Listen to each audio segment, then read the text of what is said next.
Well, Laura, nice to see you today. Nice to see you too, Lark. And what are we looking at?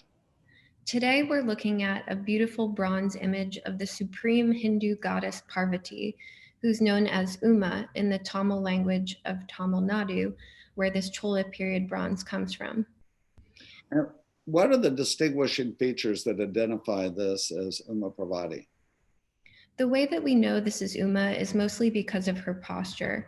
We see her in Lalitasana, or the posture of royal ease, rather than standing, which indicates that she was probably part of a larger group of bronzes known as Somaskanda, which would include Shiva and their son Skanda.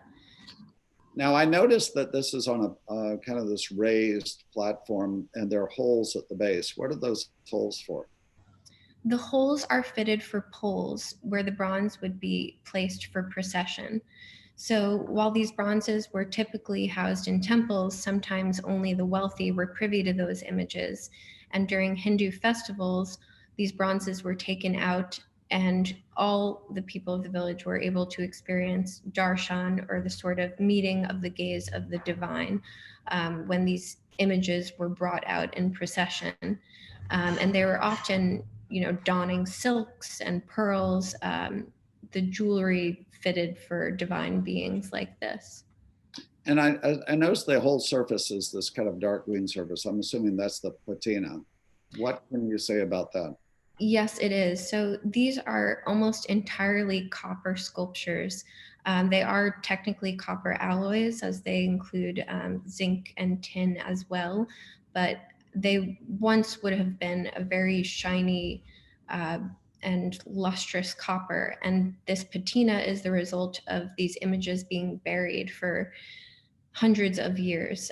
So the oxidization, etc. And this green is very typical of bronzes that have been buried for years like this.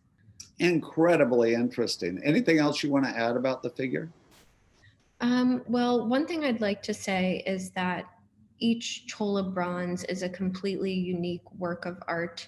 And of course, we can say that about many works of art, but it's an incredibly painstaking process to create something like this, where it is first carved into beeswax, layered in clay, and finally filled with bronze.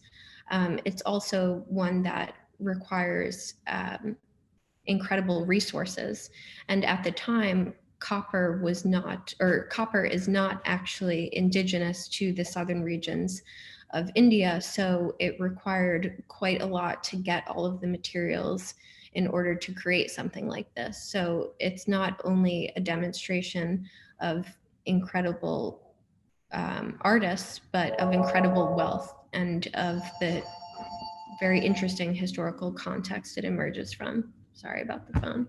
Oh, that happens. That's all right. And really wonderful to hear. And of course, this can be seen through Asia Week and at the Kapoor Gallery where you work. And we're excited to be able to have this chance to talk. Thanks, Laura.